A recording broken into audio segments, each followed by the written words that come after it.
qu'est-ce qui a donc pu le pousser à devenir plus rétif envers Paris?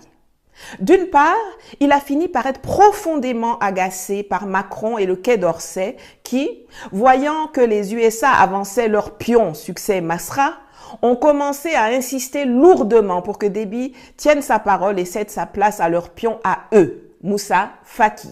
Le Tchad est un pays souverain, ce n'est pas un sénateur qui ne sait même pas placer le Tchad sur une carte et poussé par des lobbies qui va nous dire quoi faire de notre pays. Alors que pour la première fois depuis la fin de la Deuxième Guerre mondiale, certains pays comme le Niger, le Mali et le Burkina sont dans la phase de reconquête de leur autodétermination, les États et les peuples africains ne veulent plus prendre parti dans les bagarres des autres là-bas, que ce soit les palabres interethniques en Ukraine ou même au Moyen-Orient ou dans le Pacifique. Le Congo ne tombera jamais. En latin, on dit arma kenat togai, ce qui veut dire que les armes cèdent à la touche, dans une traduction littérale. Mais dans la traduction normale, on va dire que le pouvoir militaire soit subordonné au pouvoir civil. Nous sommes au Tchad, là où il y a des décennies, le pays a été toujours dirigé par des militaires. Aussi longtemps, le pouvoir doit être subordonné par des civils. On a connu Idriss Déby, père, on a connu Issé Nabré, on a connu Idriss Déby, fils. Chacun d'entre eux ont reçu le pouvoir par des voies illégaux ou illégales. Bonjour, c'est votre humble fils du pays, Neville Toko, montagne de Nyamuragira, Kilimandjaro. Je reviens une fois encore au devant de vous, mes chers panafricanistes, mes chers stivistes. Je crois et je me tiens parce que je sais que vous êtes vraiment nombreux pour nous soutenir. Je demande vos soutiens. Soutenez-nous physiquement, moralement, financièrement. Dans n'importe quelle manière que vous pourriez nous soutenir, je demande vos soutiens. Parce que ces combats méritent vos soutiens. On se bat pour libérer l'Afrique entre les mains de l'Occident, entre les mains de prédateurs, entre les mains de méchants. Nous, à travers votre chaîne, le Congo ne tombera jamais. News au monde, KTJ en sigle, nous demanderons vos soutiens. Neville Toko que je suis, montagne de Kilimandjaro, je demande vos soutiens. Nathalie Yambo, l'Amazone africaine, demande vos soutiens. Kemi Seba, le capitaine du panafricanisme, demande votre soutien. Franklin Yamsi, le général du panafricanisme, demande vos soutiens. Bandakani demande vos soutiens. Parce qu'on est en train de continuer la lutte qui menait nos pères. Thomas Sankara, Patrice Emery Lumumba et tant d'autres. Nelson Mandela, Muammar Kadhafi. Ils sont nombreux. Aujourd'hui, notre grande sœur Nathalie Yamb va nous expliquer le grand problème qui se déroule au Tchad. Parce qu'on avait vu au début comment est-ce que le prédateur Emmanuel Macron, le président français, a imposé au Tchad un président soi-disant panafricaniste, un président soi-disant ami de la population. Mais aujourd'hui, on est en train de comprendre que Mahamat Idriss Déby, fils Kaka de son vrai nom, K.A., comme a dit ma grande sœur Nathalie Yamb, oh, je ne peux pas vous arracher la langue ou les oreilles, je vous invite à suivre cette chronique de ma grande sœur Nathalie Yamb. On va revenir pour commenter ensemble avec vous les panafricanistes suivants. Je m'appelle Nathalie Yamb. Vous avez été nombreux à me demander de partager avec vous mes réflexions sur le Tchad et notamment sur le positionnement politique de son chef de l'État. Alors, le général Mahamat Idriss Déby Itno, le putschiste halal, nouvellement élu président de la République, est-il un panafricain? Où se situe-t-il sur l'échiquier géopolitique? Je vais vous le dire, mais pas avant d'avoir remercié du fond du cœur tous ceux qui m'ont souhaité prompt rétablissement et surtout ceux et celles qui ont contribué financièrement à mes cagnottes. Déby père a toujours été ondoyant et divers. L'homme sûr des Français, mais également l'homme qui a mis la France à mal en finançant Afrique Média, en dénonçant l'ingérence de la France comme aucun chef d'État en exercice auparavant. Une relation « je t'aime, moi non plus ». Et comme j'ai dit dans la politique africaine, la France intervient souvent, et je le dis haut et fort, la France a intervenu.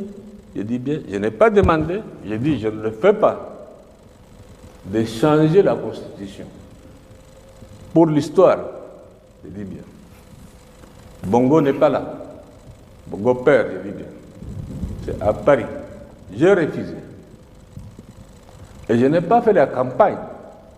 Qu'est-ce que vous voulez dire? C'est la France qui vous a poussé à continuer? C'est toujours la France qui fait, et c'est toujours la France qui critique, et c'est toujours la France qui est derrière.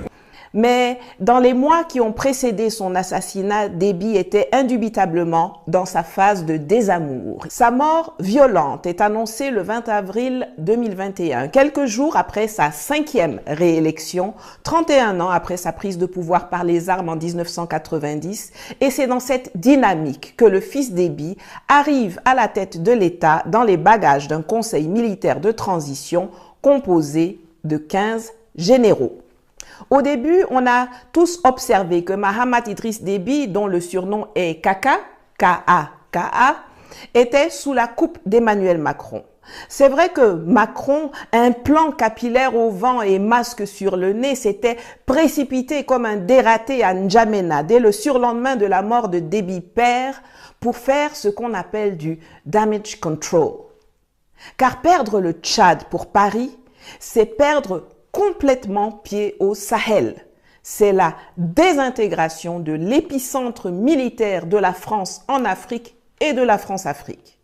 Au moment où cette région est au cœur de toutes les attentions, je devrais dire de tous les appétits géopolitiques, et que la France s'est fait éjecter sans ménagement du Niger, du Mali et du Burkina, ce serait une véritable catastrophe.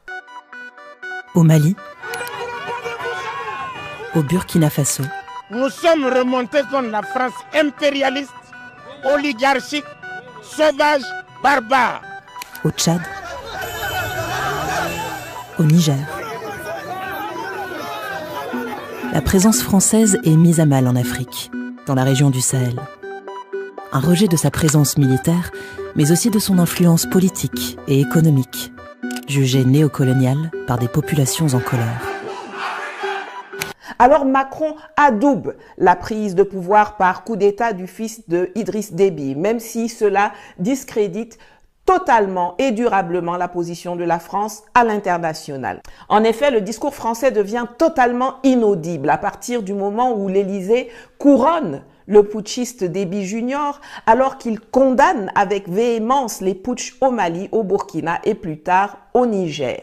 Mais Macron s'en fiche. Pour ne pas perdre le Tchad, il est prêt à vendre sa mère et sa grand-mère. Ah non, c'est vrai que les grands-mères, ils préfèrent les épouser. Au début, c'est tout bénef pour Kaka Déby, à qui le parapluie protecteur de la France permet d'éviter l'opprobre et même les sanctions à l'international. Également, le Tchad a la chance de faire partie de la CEEAC, la Communauté économique des États d'Afrique centrale, qui est beaucoup moins assujettie à l'Occident que sa consoeur ouest-africaine CEDEAO, et dont les chefs d'État refusent systématiquement d'envisager ne serait-ce qu'une seconde de punir les peuples ou d'appliquer des sanctions non prévues dans leurs textes, contrairement aux voyous ouest-africains. Et c'est ainsi qu'après s'être engagé à remettre le pouvoir aux civils, au plus tard 18 mois après son putsch, et à ne pas prendre part à l'élection présidentielle qui sera organisée à cet effet, Déby Junior devient un acheteur compulsif de costumes français et un visiteur assidu de l'Élysée. 2 rencontres, rien qu'en 2021. À cette période, il est un exécutant zélé des desiderata d'Emmanuel Macron.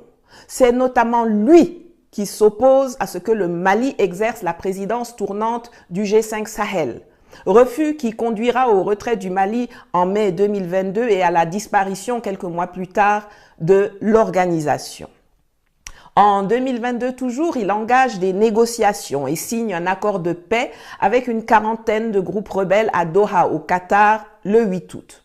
Pourtant, assez rapidement, Macron se rend compte que Kaka Déby ne marche plus vraiment comme la France l'entend. Mais qu'est-ce qui a donc pu le pousser à devenir plus rétif envers Paris? D'une part, il a fini par être profondément agacé par Macron et le Quai d'Orsay qui, voyant que les USA avançaient leur pion succès Masra, ont commencé à insister lourdement pour que Déby tienne sa parole et cède sa place à leur pion à eux, Moussa Faki. L'idée même de la remise du pouvoir à un civil dénote d'une méconnaissance complète des réalités du terrain. Depuis 50 ans et autant d'années de guerre civile, le Tchad est un régime politico-militaire caractérisé par des groupes géoethniques dont les dirigeants, que ce soit Déby père, Hissène Habré, Goukouni Ouédé, Félix Maloum, ont tous été soit des officiers militaires, soit à la tête de groupes armés grâce auxquels ils ont pris le pouvoir. Il y avait donc 0% de chance que cela se déroule comme les officines occidentales l'avaient envisagé. Ce n'est pas pour rien que le 13 juillet 2022, Déby avait vertement recadré les parrains yankees d'Échec Masra qui le menaçaient de sanctions en leur balançant un très peu diplomatique « Le Tchad est un pays souverain, ce n'est pas un sénateur qui ne sait même pas placer le Tchad sur une carte et poussé par des lobbies qui va nous dire quoi faire de notre pays. » Fin de citation. Et il avait ajouté aussi bien pour les Amerlocs que pour les Français: il faut que les gens sachent qu'on est en 2022. Et le temps où des petits fonctionnaires qui travaillent dans les ambassades, qui viennent donner des leçons ou des orientations aux chefs d'État africains est révolu. Et c'est ainsi qu'au lieu de respecter ses engagements, il préfère organiser tardivement un dialogue national inclusif souverain qui prolonge la transition de 2 ans et lui permet d'être candidat à la présidentielle. Patatras! Le plan de Macron de positionner à la tête du Tchad Moussa Faki, le larbin en chef président de la Commission de l'Union africaine dont la langue est marron à force de lécher les bottes et les fesses des Occidentaux, s'écroule. Un autre élément qui explique le virage de Déby est le retour de la guerre en plein centre de l'Europe. Or, avec le déclenchement de la guerre OTAN-Russie en Ukraine en février 2022, quelque chose d'intéressant se passe sur la scène internationale. Alors qu'en Europe, on observe les pays qui abandonnent leur neutralité sans consulter leur peuple, comme la Suède et la Finlande qui décident de rejoindre l'alliance militaire impérialiste de l'OTAN, et même la Suisse qui se joint aux sanctions farfelues de l'Union européenne, c'est le mouvement contraire qui s'opère ailleurs dans le monde et notamment en Afrique. Ici, les États et les peuples sont demandeurs de neutralité. À choisir entre d'un côté la doctrine occidentale qui exige que si tu traites avec eux, tu ne dois traiter avec personne d'autre, et de l'autre la doctrine chinoise et russe, on pourrait même dire la doctrine BRICS, qui dit que si tu traites avec eux, tu peux traiter avec qui tu veux à côté, c'est tout vu. Il n'y a pas match. Le comportement de l'Occident a toujours été de profiter de la faiblesse volontairement entretenue de l'Afrique pour lui imposer un parti pris. Aujourd'hui, alors que pour la première fois depuis la fin de la Deuxième Guerre mondiale, certains pays comme le Niger, le Mali et le Burkina sont dans la phase de reconquête de leur autodétermination, les États et les peuples africains ne veulent plus prendre parti dans les bagarres des autres là-bas, que ce soit les palabres interethniques en Ukraine ou même au Moyen-Orient ou dans le Pacifique. La doctrine africaine, héritière des 5 principes de Bandung, consiste à dire que sur cette terre, vous tous, vous êtes potentiellement nos partenaires. Nous voulons être souverains et du haut de cette souveraineté, nous regardons le monde et nous voulons être neutres et faire les choix qui nous arrangent et non plus qui arrangent les intérêts extérieurs. Comprenez qu'avec l'AES, il y a une nouvelle donne géopolitique qui est là. Que vous l'aimez, que vous ne l'aimiez pas, peu importe. 2. Pour nous, le sort de nos pays ne va pas se décider à Bruxelles, à Paris, à Washington ou à Londres. Ça se décidera à Bamako, à Ouagadougou, à Niamey, etc. Avec ou sans vous, nous allons avancer. Il faut que les gens aussi comprennent ça.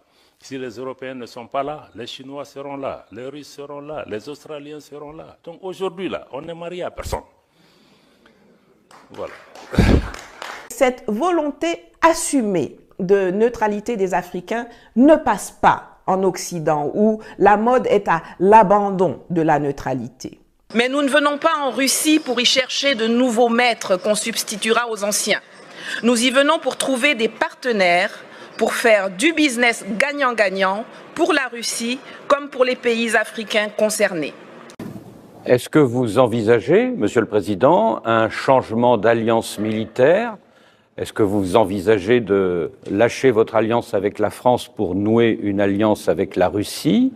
Ou est-ce que vous comptez conserver votre alliance militaire avec la France au vu de ce qu'a dit l'envoyé personnel du président français à la sortie d'une audience que vous lui avez accordée il y a un mois? Il faut rester au Tchad et bien sûr nous resterons. Écoutez, le Tchad est un pays indépendant, libre et souverain. Nous ne sommes pas dans le principe d'un esclave qui veut changer de maître. Nous avons l'intention de travailler avec toutes les nations du monde. Toutes les nations du monde qui nous respectent et qui veulent travailler avec nous en se respectant mutuellement. Les Occidentaux savent parfaitement qu'il ne s'agit pas de quitter un maître pour aller chez un autre. Ce n'est pas ça l'enjeu. Mais ce narratif créé à Paris, repris par Washington et Bruxelles et répété à l'envi par les plus imbéciles perroquets de la France-Afrique, qui sont heureusement de moins en moins nombreux, que ce soit dans nos palais présidentiels, dans nos administrations, dans nos armées, dans la rue et sur les réseaux sociaux, pour dénigrer cette volonté assumée de neutralité et d'autodétermination des Africains debout. Confrontés à la perspective très probable d'une troisième guerre mondiale et du retour de Donald Trump à la tête des États-Unis, ainsi qu'à l'émergence d'un monde multipolaire, l'Occident, en chute libre civilisationnellement, divisé politiquement, affaibli économiquement et dépassé militairement, veut conserver ses États tirailleurs. Il veut des vassaux qui lui obéissent au doigt et à l'œil, à qui il conteste jusqu'à la propriété de leur territoire et de leurs ressources. L'an dernier, j'étais à la session de l'Assemblée générale de l'ONU à New York. J'ai eu un entretien avec Jean-Yves Le Drian, mais aussi Monsieur Borrell, qui est actuel représentant de l'UE. Les deux m'avaient dit sur un ton assez tendu leur préoccupation sur le fait que la Russie développe des relations avec l'Afrique et concrètement avec le Mali.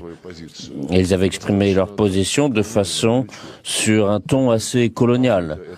L'Afrique, c'est la zone de responsabilité, c'est la zone d'influence, c'est la zone d'intérêt de l'Union européenne.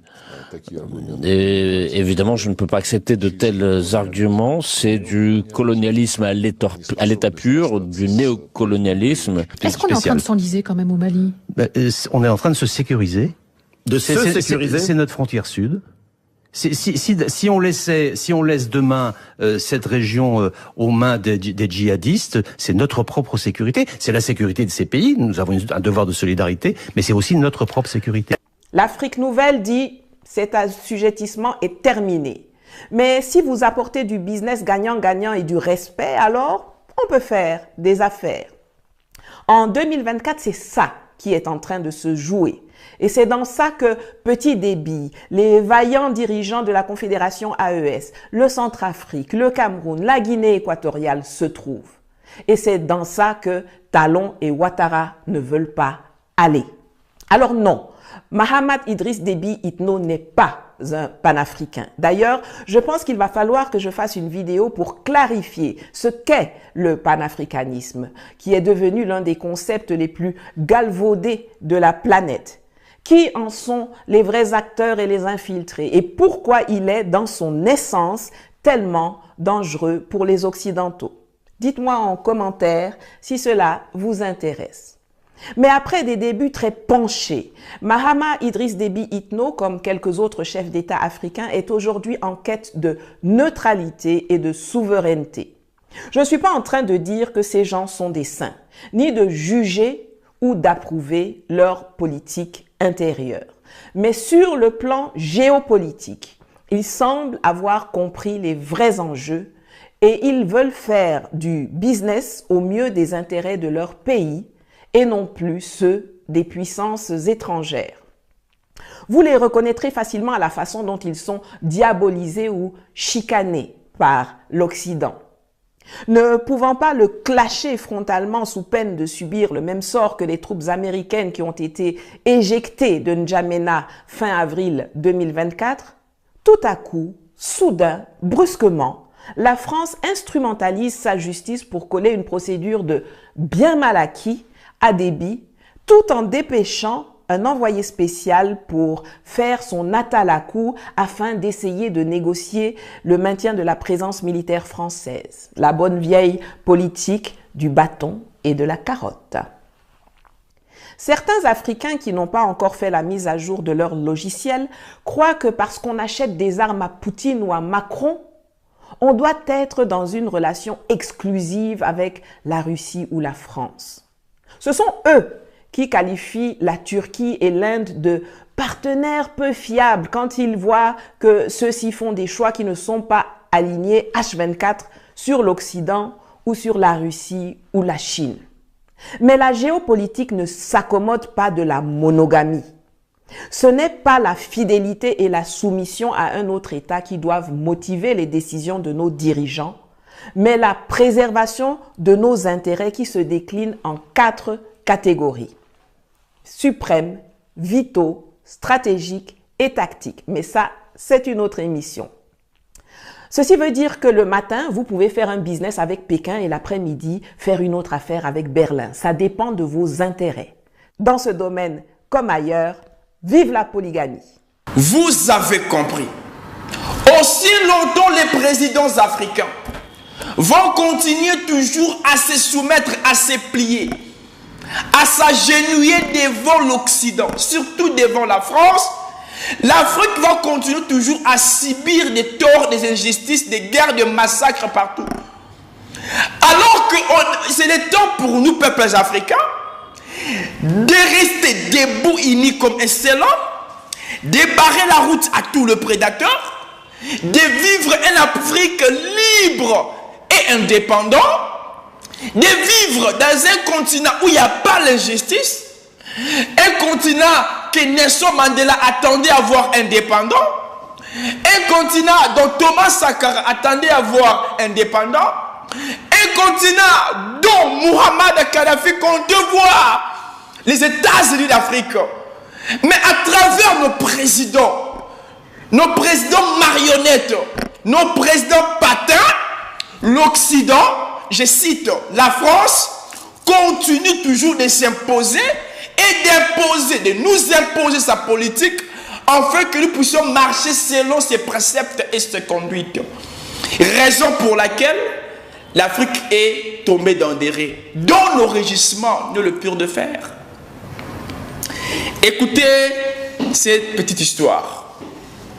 J'ai lu dans un livre, c'est un roman. Les lions et les rats.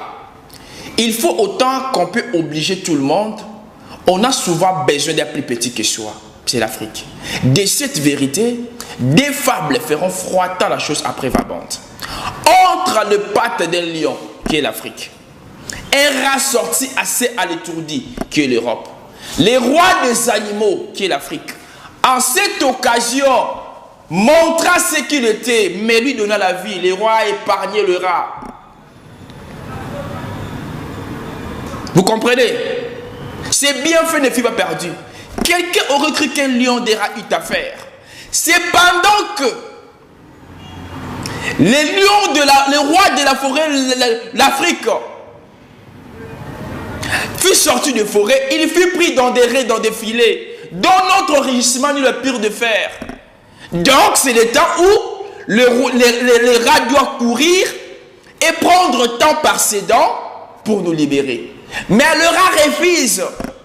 Mais à cette époque-là, il y avait des rats africains qui pourraient ronger, comme les grands rongeurs, faire sortir l'Afrique dans la crise qui gangrène. Relevons-nous, peuples africains. Unissons nos forces. Présidents africains. Unissons-nous. Défendons les valeurs africaines.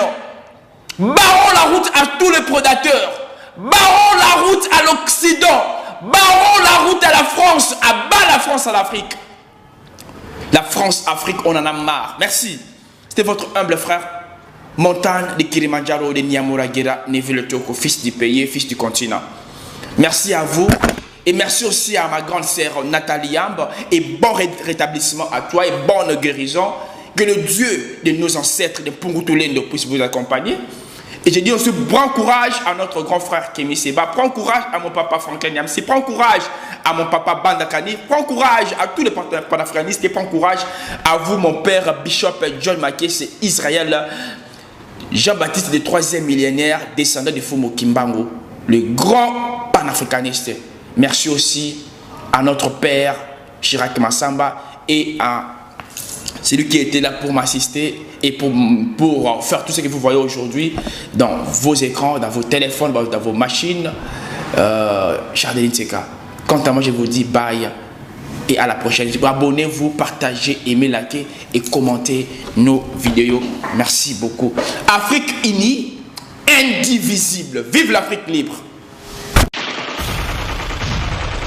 Le Congo ne tombera jamais, car la victoire du Congo dépend de l'Éternel, Dieu des armées, et à ses prophètes qui craignent l'Éternel, comme l'évangéliste Bishop John Israël Makiese, descendant de Fumu Kimbangu, Jean-Baptiste, 3e millénaire. Voici le temps de l'éveil prophétique. Lèvons-nous donc comme un seul homme, peuple congolais. Défendons notre patrie, car le Congo ne tombera jamais.